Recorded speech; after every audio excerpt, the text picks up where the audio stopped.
Crypto products and NFTs are unregulated and can be highly risky. There may be no regulatory recourse for any loss from such transactions.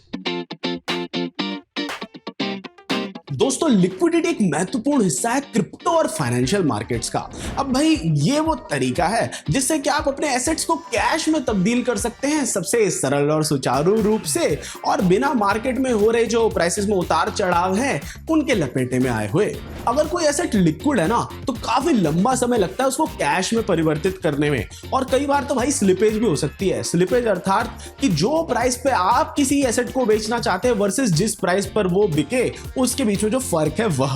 अब भाई यही वह जगह है जहां liquidity pools काम आते हैं डिसेंट्रलाइज्ड फाइनेंस या फिर डीफाई के जगत में। नमस्कार मित्रों, स्वागत है आपका क्रिप्टो अनफिल्टर्ड के एक नए एपिसोड में। मैं हूं आपका दोस्त आयतना झा और आज हम बात करने वाले हैं लिक्विडिटी पूल्स के बारे में और भी कई सारी अन्य चीजों के बारे में।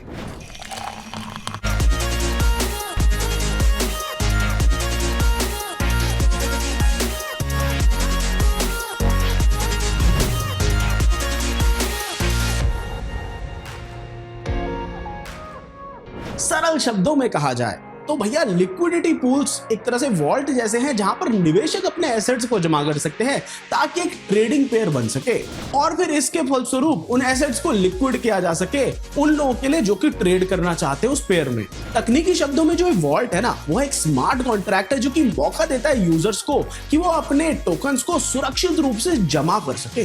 दोस्तों लिक्विडिटी पूल एक प्राइमरी मैकेनिज्म है एक डिसेंट्रलाइज्ड क्रिप्टो करेंसी एक्सचेंज या फिर एक डेक्स का। ये एक सब्स्टिट्यूट के तौर पर काम करता है ट्रेडिशनल ऑर्डर बुक्स के मुकाबले जो कि सेंट्रलाइज्ड एक्सचेंजेस द्वारा प्रयोग किए जाते थे।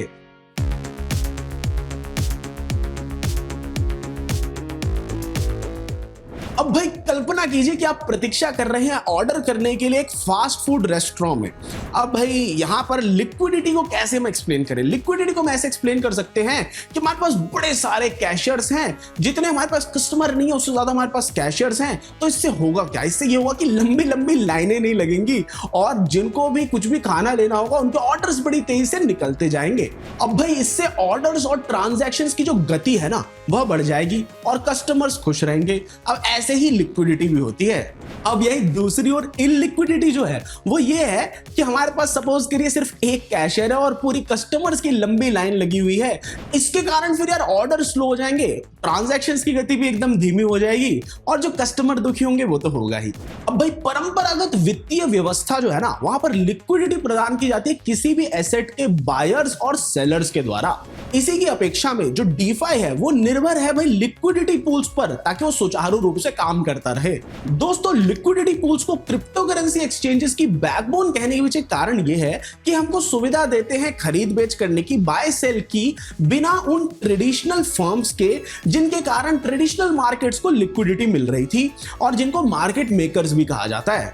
अब बजाय इसके कि मार्केट मेकर्स को फायदा हो सिक्योरिटीज की खरीद बेच से जो कि मार्केट को सेटिस्फाई करने के लिए किया गया था, लिक्विडिटी पूल्स इस काम को अच्छे से संभाल लेते हैं। एक लिक्विडिटी पूल में दो क्रिप्टो करेंसीज या फिर टोकन्स होते हैं और यार ये जो पूल्स है ना वो अलग अलग मार्केट्स बनाती है ये एक जोड़ी टोकन्स के लिए।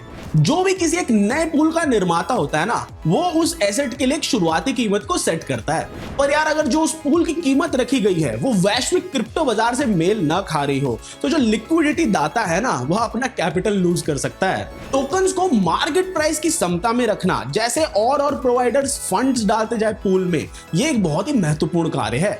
जैसे जैसे लिक्विडिटी पूल्स की मदद से टोकन स्वैप होते हैं तो जो कीमत है उसको प्राइसिंग एल्गोरिथम के बेसिस पर एडजस्ट किया जाता है। अब भाई ये जो प्राइसिंग एल्गोरिथम है ना ये भाई ये सुनिश्चित करता है कि पूल में लिक्विडिटी बनी रहे भले ट्रेड का साइज कितना भी बड़ा क्यों ना हो।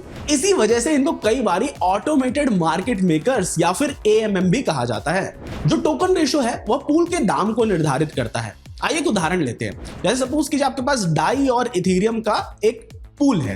अब यहाँ पे सपोज कीजिए डाई जो है वो काफी मात्रा में बिक गया तो इससे क्या होगा कि जो इथेरियम की वॉल्यूम है उस पूरे पूल में वह बढ़ जाएगी और यह बढ़ने की वजह से जो इथेरियम का सब्सिक्वेंट प्राइस है वो कम हो जाएगा और इसी के साथ साथ डाई का प्राइस जो है उस पूल में बढ़ जाएगा और जो पूर्ण रूप से कीमत में बदलाव हुआ है वो इस बात पर निर्भर करेगा कि किसी व्यक्ति ने वो डाई कितनी मात्रा में खरीदा था और उसकी वजह से पूल के टोटल साइज में कितना बदलाव हुआ।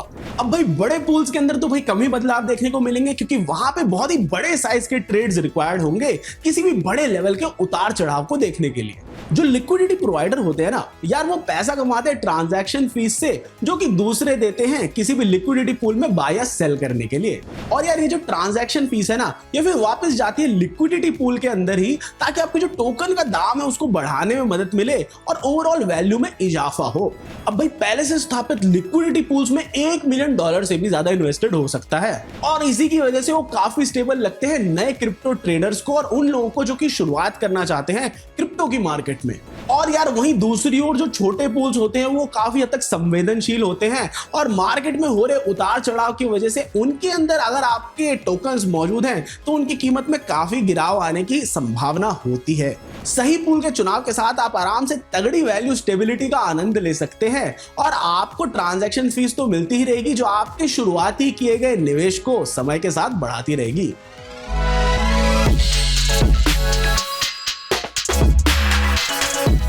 दोस्तों प्राइवेसी को बढ़ावा देने वालों का कहना तो है कि भाई क्रिप्टो मिक्सर्स एक सही चीज होती है अपनी पहचान को गुप्त रखने के लिए और ऑनलाइन अनोनिमस बने रहने के लिए क्रिप्टो ट्रांजैक्शंस करते वक्त। पर एक नई रिपोर्ट आई है ब्लॉकचेन इंटेलिजेंस फर्म चेनालिसिस द्वारा, जिसका कहना यह है कि क्रिप्टो मिक्सर्स में सबसे ज्यादा फंड भेजा गया साइबर अपराधियों द्वारा और नेशन स्टेट्स द्वारा। अब भाई चेनालिसिस रिपोर्ट के अनुसार क्रिप्टो मिक्सर्स को करीब 23% फंड्स जो थे वो अवैध एड्रेसेस से आए 2022 में, जो कि 2021 के 12% फंड से तो काफी ज्यादा बढ़त है। अब भाई इसी फर्म ने इस बात की पुष्टि जरूर की कि क्रिप्टो मिक्सर्स को चलाने के लिए बहुत सारे वैध कारण भी हो सकते हैं। अब भाई उदाहरण के तौर पे जैसे कि आप क्रिप्टो ट्रेडिंग करना चाह रहे हो किसी अत्याचारी सरकार के शासनकाल में, या फिर आपको कानूनी पर संवेदनशील ट्रांजैक्शंस को गुप्त रखना हो, तो पर भी क्रिप्टो मिक्सर्स का प्रयोग अनिवार्य हो जाता है। पर यार अगर मिक्सर्स की कोर फंक्शनैलिटी को इस बात से जोड़ा जाए कि वो कभी भी KYC यानी कि नो योर कस्टमर डिटेल्स नहीं मांगते या फिर किसी से भी व्यक्तिगत सूचना नहीं लेते, तो ये इसको काफी आकर्षक बना देती है ऑनलाइन साइबर अपराधियों के लिए। इसी ट्रैकिंग फर्म का ये भी कहना है कि मिक्सर्स को 2022 में इतने क्रिप्टो फंड्स मिले जितना कि पहले कभी नहीं मिले थे। अब भाई क्रिप्टो करेंसी मिक्सर जिनके बारे में हम पहले एक बार बात कर चुके हैं, ये वो ऐसी सर्विसेज होती है जो कि आपको अलाउ करती है किसी भी क्रिप्टो करेंसी के डिजिटल मनी ट्रेल को इरेज करने में, जो कि ब्लॉकचेन नेटवर्क्स पे किया जाए, जैसे कि इथेरियम या फिर आपका बिटकॉइन हो गया, और कोई ट्रेल नहीं बचता कि वो पैसा कहां से आया और कहां गया। नॉर्मली ये जो ट्रेल होता है सार्वजनिक और सुगम होता है ऑनलाइन ब्लॉकचेन पर जो क्रिप्टो करेंसी मिक्सर्स हैं वो इसको गायब करने में काफी मदद कर सकते हैं। अब भाई चेनालिसिस के अनुसार मिक्सर्स को मनी ट्रांसमिटर्स के तौर पे क्लासिफाई किया जाता है यूनाइटेड स्टेट्स में बैंक सीक्रेसी एक्ट के तहत। अब भाई जो मनी ट्रांसमिटर्स हैं ना, इनके लिए आवश्यक होता है कि वो रजिस्टर करे फिनसेन के साथ और एक एंटी मनी लॉन्ड्रिंग प्रोग्राम को भी नियुक्त करें। पर भाई ये सब कहने सुनने के बाद भी फर्म का कहना है कि उनकी जानकारी में ऐसा कोई मिक्सर नहीं है जो कि KYC नियमों का या फिर एंटी मनी लॉन्ड्रिंग नियमों का किसी भी रूप से पालन करता हो। चेनालिसिस के अनुसार जो फंड्स मिक्सर्स को जा रहे हैं वो मुख्य रूप से सेंट्रलाइज्ड एक्सचेंजेस, DeFi प्रोटोकॉल्स और अवैध गतिविधियों से जुड़े हुए एड्रेसेस से ही आ रहे हैं, और ये सब एड्रेसेस ऐसे हैं जो कि सैंक्शन देशों, डार्कनेट मार्केट्स और हैकर ग्रुप्स जैसे कि नॉर्थ कोरियन लेज़ारस ग्रुप, इन सबसे लिंक्ड हैं।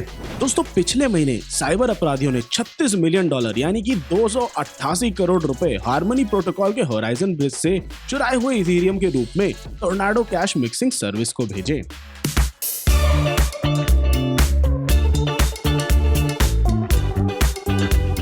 दोस्तों बिटकॉइन की जो बिक्री थी वो तेजी से बढ़ी वेडनेसडे को, जब यूएस फेडरल रिजर्व ने अपना एक निर्णय लिया कि वो 1% के बजाय 0.75% ही इंटरेस्ट रेट्स को बढ़ाएंगे ताकि वो हाई इन्फ्लेशन रेट को काबू कर सके। अब भाई हाल ही के कुछ दिनों में जो फाइनेंशियल मार्केट्स हैं उन्होंने एंटिसिपेट कर रखा था कि भैया रेट हाइक जो है ना 1% तक का आएगा, जिसकी वजह से ये हुआ कि जो स्टॉक और क्रिप्टो मार्केट है एकदम बढ़ गए रेट हाइक अनाउंसमेंट होने के बाद, जो कि 1% ना होकर 0.75% थी। अब बिटकॉइन जो है वो एक गिरती हुई रेजिस्टेंस लाइन के नीचे ट्रेड कर रहा है अप्रैल की शुरुआत से ही, और जो डाउनवर्ड मूवमेंट है ना इसकी वजह से एकदम लॉन्ग टर्म लो आया $17,622 के प्राइसिंग का, जो कि 14.1 लाख होता है जून 18 के आसपास। और जो सबसे बड़ा क्रिप्टो एसेट है यानी कि बिटकॉइन, ये लेकिन ज़्यादातर ऊपर की तरफ ही जा रहा है उसके बाद से, और जो ये डिसेंडिंग लाइन थी ना इसको उसने पार कर दिया जुलाई 18 को। अब भाई प्राइस भले ही शुरुआत में डाउन हुआ था लेकिन जुलाई 28 तक अगर हम ट्रेंड को देखें तो हमने देखा है कि एकदम बुलिश सा ब्रेकआउट हो रहा है। और ये सिर्फ बिटकॉइन के अकेले के लिए नहीं है। जो ओवरऑल क्रिप्टो करेंसी मार्केट है, जो कि अभी करंटली वैल्यूड है 1.09 ट्रिलियन डॉलर्स पे, जो कि 87,21,616 करोड़ के आसपास है, उसको लॉसेस देखने पड़े 2 ट्रिलियन डॉलर के करीब, जो कि करीब होता है 160,02,966 करोड़ रुपए। और ये सब हुआ 2021 के अंत में क्रिप्टो करेंसी मार्केट के पीक होने के बाद। अब भाई एक रिसेशन आने का डर और रशिया का जो वॉर था यूक्रेन पे, उसकी वजह से जो डिसरप्शन हुए और जितने स्कैंडल्स जिन्होंने क्रिप्टो लेंडर्स को अफेक्ट किया, इन सभी का योगदान रहा है इस डाउनवर्ड स्लाइड की ओर। अब भाई क्रिप्टो वैल्यूएशंस जो है ना, वहाँ पे थोड़ी सी अब जगह सी बच रही है, स्कोप बच रहा है कि वो थोड़ा ऊपर उठे, क्योंकि अभी जो अगली फेड मीटिंग है वो सितंबर तक नहीं होने वाली है। और जो स्ट्रेंथ है डॉलर की और जो ओवरऑल मैक्रो मूवमेंट है, वो दोनों बहुत ही निर्णायक भूमिका अदा करेंगे इस सब में। अब अगर हम वीक ऑन वीक चार्ट को देखें तो ज्यादातर क्रिप्टो करेंसीज ने भैया गेन्स लिए हैं, जैसे कि ईथर ने, जो कि अभी $1,625 के आसपास भटक रहा है, जो कि 1.3 लाख रुपए है और एक पिछले हफ्ते के मुकाबले 9.3% तक का इंक्रीज है। ऐसे ही कार्डानो, BNB, पॉलीगन, लाइटकॉइन और पोल्काडॉट, ये सारे भी अब थोड़ा ऊपर बढ़ रहे हैं। और इथेरियम क्लासिक और यूनिस्वैप जो है, इन्होंने तो भैया टॉपर्स चार्ट को लीड किया है इस बारी। मीम कॉइन, डोज और शिबा इनू, उन्होंने अभी भी वैल्यू लूज करी है एक और हफ्ते में, और 2.83% और 3.78% उनका week to day respectively loss रहा।